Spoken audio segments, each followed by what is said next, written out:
अगर आपके पास 1 करोड़ रुपया है और आप इन्वेस्टमेंट करना चाह रहे हैं तो यकीनन आपके पास डिफेंस में फ़ाइलों के अलावा कोई ऐसा ख़ास अच्छी ऑप्शन नहीं होगी। प्रिज्म में 5 मरले का प्लॉट से बेहतर है कि फिर ऑब्वियसली आप 1 कनाल की फ़ाइल ले लें या इस तरीके से देख लें। तो आज मैं आपसे जो बात करूँगा वो 3 फ़ाइलों के मतलब बात करूँगा जो डिफेंस के अंदर मोस्टली जो है वो सबसे ज़्यादा ट्रेड होती है। जिन फ़ाइलों के अंदर वो 3 किस्म की डिफरेंट फ़ाइलें हैं। इसमें सबसे पहले जो है DHA कोयटा आ जाती है। इसके अलावा जो है DHA फ़ेज़ 10 है। नंबर 3 जो है फ़ेज़ 13 की फ़ाइल्स हैं। अगर मैं इन तीनों की प्राइसेस प्रेजेंटली बात करूं तो 42 लाख रुपए का कोयटा है 1 कनाल का, जबकि 86-87 लाख रुपए का जो है वो तकरीबन फ़ेज़ 10 है 1 कनाल का, और 13 जो है वो 75 से 78 के दरमियान में। DHA कोयटा मोस्ट जो है वो प्रॉफिटेबल ट्रेडिंग जो है वो समझा जाता है, और उसके अंदर जो है वो ज़्यादा जो है वो ट्रेड भी होती है। हमने पिछले दिनों भी देखा है इसके अंदर जिस तरीके से प्राइस जंप की है वो तकरीबन कोई 22-23 लाख रुपए से जंप करके काफ़ी ज़्यादा ऊपर गई है 60-65 लाख रुपए की, और फिर करेक्शन के बाद इस वक्त जो है वो 42-43 लाख रुपए की है। तो मज़ीद इसमें क्या होगा, मैं यहाँ पे स्टॉप करके आपको 10 के मुतालिक को थोड़ा सा मैं बता दूं कि 10 की प्राइस भी इसी तरीके से जो है वो 1 कनाल की फ़ाइल कोई 70-72 लाख रुपए की फ़ाइल थी, और यहाँ से वो 1 करोड़ 10 लाख और 15 लाख रुपए तक गई, और उसके बाद करेक्शन होके इस वक्त अराउंड कोई 76 और 77 लाख रुपए के दरमियान में। 13 की प्राइस जो है वो 82-83 से जो है वो बैक हुई है, और यहाँ पे इस वक्त जो है 77 और 78 जो है इसके बिटवीन जो है इस वक्त है। अगर मैं प्रेजेंटली तीनों फ़ाइलों की बायर की बात करूँ कि बायर किस तरीके से उसकी डिमांड है, तो यकीनन मैं यही कहूँगा कि इस वक्त डिमांड नहीं है सर, इस वक्त बाइंग नहीं हो रही, बिल्कुल स्टॉप हुआ है। 13 में भी यही हुआ है। कोयटा में जो सबसे हॉट है और बड़ी शॉर्ट सी इन्वेस्टमेंट है उसमें भी लोग इस वक्त नहीं ले रहे, और उसकी रीज़न सारे के सारे एक ही बता रहे हैं कि शायद इसमें करेक्शन आ सकती है। जबकि कोयटा जो है, मैं इसके मुतालिक आपको सबसे पहले थोड़ा सा एक्सप्लेन कर दूं कि कोयटा के अंदर प्लॉट भी हैं और फाइल्स भी हैं। यही फ़ाइलें जो हैं वो प्लॉट बन जाएंगी, और जो मौजूदा प्लॉट हैं वो 1 करोड़ रुपए के हैं, वो पोजेसन वाले प्लॉट हैं, वो फर्स्ट ब्लॉक में प्लॉट हैं, वो ऑन ग्राउंड है जहाँ पे घर बन रहे हैं, और उनकी प्राइस 1 करोड़ रुपए है, और इसके अंदर 35 से 40 लाख रुपए डेवलपमेंट चार्जेस भी पे हैं, सब कुछ है। जबकि ये फ़ाइल इस वक्त 42 लाख रुपए की है, तो ये 70 लाख रुपए की क्या ये फ़ाइल होगी, तो इसके अंदर जब डेवलपमेंट चार्जेस डलेंगे तो ये क्या 1 करोड़ 20 लाख रुपए की ये बन जाएगा, प्लॉट बन जाएगा।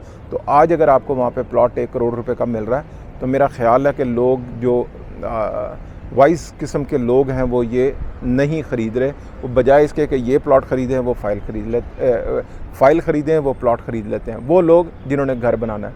95-96% लोग DHA कोयटा के अंदर वो लोग हैं जो सिर्फ़ और सिर्फ ट्रेडिंग के लिए इसको इस्तेमाल करते हैं, इन्वेस्टमेंट करते हैं, प्राइस अप्रिशिएट करती है, इसको सेल कर देते हैं, फिर बाय कर लेते हैं। ज़्यादातर ये लोग हैं, वो लोग बहुत कम तादाद में हैं जो एक्चुअल बायर हैं, जो घर बनाना चाहते हैं। इसी तरीके से फ़ेज़ 10 टोटल की टोटल फाइल्स हैं, और यहाँ पे डिफरेंट फाइलें, एफिडेविट एलोकेशन, और ये बहुत सप्लाई मुसलसल आ रही है। कोयटा की भी सप्लाई मुसलसल आ रही है, और जब बायर नहीं होता तो ऑब्वियसली सप्लाई जब ज़्यादा हो रही होती है तो फिर प्राइसेस भी है इसी तरीके से डाउन हो रही होती हैं। अब जबकि 13 जो है इसमें सिर्फ फाइलें हैं DHA 10 की तरह, और यहाँ पे सप्लाई बिल्कुल नहीं आ रही, बिल्कुल कट ऑफ है supply. Total number of file जो हैं 11,600 फाइल्स हैं, जिनका नंबर भी पता है, बाकियों का तो यही नहीं पता कि 10 की फ़ाइलें जो हैं 30,000 हैं, 40,000 हैं, या 70,000 फाइल्स भी हो सकती हैं, एक्सपेक्टेड हैं। इसी तरीके से कोयटा के मुतालिक भी यही कहा जा रहा है कि वहाँ पर भी 20,000 30,000 फाइलें जो हैं वो एक्सपेक्टेड हैं। ये मिनिमम मैं आपको करके बता रहा हूँ, ये ना हो पीका कानून मेरे पे लग जाए कि आपने ये नंबर बताए थे, तो मैं अप्रॉक्सीमेटली करके ये आपको बता रहा हूँ कि वहाँ पर इतनी फ़ाइलें, इतने प्लॉट जो हैं वो लग सकते हैं। क्या कोयटा की मार्केट इतनी बड़ी है कि ये सस्टेन कर जाएँ? यकीनन कोयटा 100-200-500 साल का डे एंड तक का ये मंसूबा है कोयटा की फ़ाइलों का, तो जाहिर है तो उन्होंने तो DHA ने तो इसी तरीके से प्लान करना है ना, तो उसके उनका कोई गाज नहीं है कि ये नंबर ऑफ़ फाइल्स कितनी है या फ्यूचर में इसके साथ क्या होगा। उन्होंने जितना एक्सपेंड इस वक्त कर सकते हैं उसी तरीके से बनाना, लेकिन इस वक्त उसके अंदर जान नहीं होगी, क्योंकि इस वक्त वहाँ की एक तो आबादी ऐसी नहीं है, तो थोड़ा सा वहाँ पर जो है वो अनस्टेबिलिटी इस वक्त आई हुई है, हमेशा से होती है, लेकिन इस वक्त फिर एक लहर जो है वहाँ पे दौड़ी हुई है, और जिसकी वजह से जो है ना मुझे ऐसा लगता है कि शायद प्राइसेस उस तरीके से ग्रो ना करें। और ये इसकी रीज़न नहीं है, लेकिन रीज़न है भी, क्योंकि अनस्टेबिलिटी जिस मुल्क में भी होती है तो कौन बंदा है वहाँ पे इन्वेस्टमेंट करना चाहता है। हम लोग तो, हमारे पास को बाहर से तो इन्वेस्टर आते नहीं हैं, ओवरसीज़ जो होते हैं वही सिर्फ कर लेते हैं। फॉरेनर इन्वेस्टमेंट यहाँ पर नहीं होती रियल एस्टेट के अंदर। तो ये एक ऐसी बात है कि इन हालात में कोई भी यहाँ पे इन्वेस्टमेंट नहीं कर सकता। मैं सिर्फ कोयटा की बात नहीं कर रहा, ओवरऑल रियल एस्टेट की मैं बात कर रहा हूँ। अब आ जाए 10 के ऊपर। तो 10 की जैसे कि आपको लोकेशन बता दी है, इसमें एलोकेशन एफिडेविट 5 मरला 10 मरला, different sizes plot, commercial plots, बहुत बड़ा लैंड, और सप्लाई मुसलसल आ रही है। तो यकीनन इसकी प्राइसेस भी है ना इस वक्त करेक्शन की तरफ जा रही हैं। और जैसे मैंने आपको पहले बताया कि ये 115 110 से मज़ीद करेक्ट होके जो है इस वक्त मार्केट के अंदर जो है ना 77 इस ब्रैकेट 86 87 इस ब्रैकेट में जो है वो अवेलेबल है एक कनाल की। इसी तरीके से अगर मैं 13 की बात करूं तो 13 के अंदर जो है एक नई अपडेट आई है जो कि नेस्पाक की तरफ से आई है। उसमें DHA ने कोई ऐसा नहीं कहा कि हमने जो है इसकी लोकेशन जो है वो रावी वाली साइड के ऊपर रख दिया।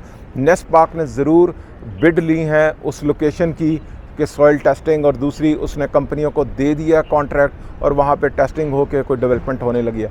क्या वो फ़ेज़ 13 होगा वहाँ पे, ये आने वाला वक्त हमें बता सकता है। लेकिन मैं पहले भी आपको बार बार एक बात को मेंशन कर चुका हूँ कि बहुत लिमिटेड क्योंकि फ़ाइलें हैं जिनका नंबर सारी दुनिया को पता है, तो इसलिए फ़ेज़ 13 जो है शायद ये वहाँ पे ना जा सके। हाँ, DHA के अंदर कुछ प्लानिंग ज़रूर ऐसी हो रही हैं ऊपर के लेवल के ऊपर कि फ़ेज़ 13 को वहीं पे जो है रावी की तरफ ही लेके जाया जाए, मज़ीद लैंड एक्वायर किया जाए जहाँ पे कमर्शियल प्लॉट भी बनाए जाएँ और बड़े प्लॉट साइज़ जो हैं वो दिए जाएँ, और छोटे जो प्लॉट्स हैं दूसरे 5 मरला 10 मरला और कनाल, इनका भी नंबर्स को जो है वो इंक्रीज़ किया जाए। प्लानिंग ज़रूर है, लेकिन क्या ऐसा हो पाएगा एक नया शहर वहाँ पे, क्या DHA 13 जो है वो आबाद कर सकेगा, हो जाएगा, और क्या DHA इस पे मान जाएगा या इसको 10 के साथ ही एडजस्ट कर दिया जाएगा, ये तो आने वाला वक्त बताएगा। अभी तक DHA के किसी ऑफिशियल पेज के ऊपर से या किसी सोशल मीडिया अकाउंट्स के ऊपर DHA ने कहीं अनाउंस नहीं किया कि फ़ेज़ 13 को जो है वो डिक्लेयर किया जा रहा है और इसकी लोकेशन को जो है वो बताया जा रहा है। ये सब र्यूमर्स हैं कि ये 10 में मर्ज हो जाएगा, ये भी र्यूमर है कि ये वहाँ पे चला जाएगा। ये आने वाला वक्त ये DHA खुद ही बता सकता है, और वो यकीनन बता देगा अपने वक्त के ऊपर।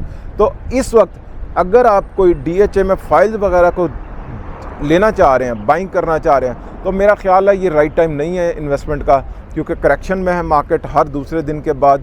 बायर क्योंकि ना होने की वजह से प्रॉब्लम ये हुई है कि सेलर, क्योंकि प्राइसेस बहुत ऊपर से नीचे आई हैं, तो सेलर भी एक्सेप्ट नहीं कर पा रहा प्राइसेस को। यही कशमकश जारी है। तो आने वाला वक्त क्या ये एडजस्ट कर सकेगा कि फ़ेज़ 10 को मज़ीद जो है वो करेक्ट होके अगेन 75 और 76 पे ले आए, जबकि DHA जो है 13 को इसको करेक्ट करके जो है वो अराउंड कोई 65 से 70 के बिटवीन ले आए, और इसी तरीके से DHA कोयटा 30 से 25 लाख रुपए के दरमियान में आ जाए। ये आने वाला वक्त बताएगा, लेकिन उम्मीद ये की जा रही है कि शायद ये नीचे आ जाए prices. Thank you so much. अस्सलाम वालेकुम।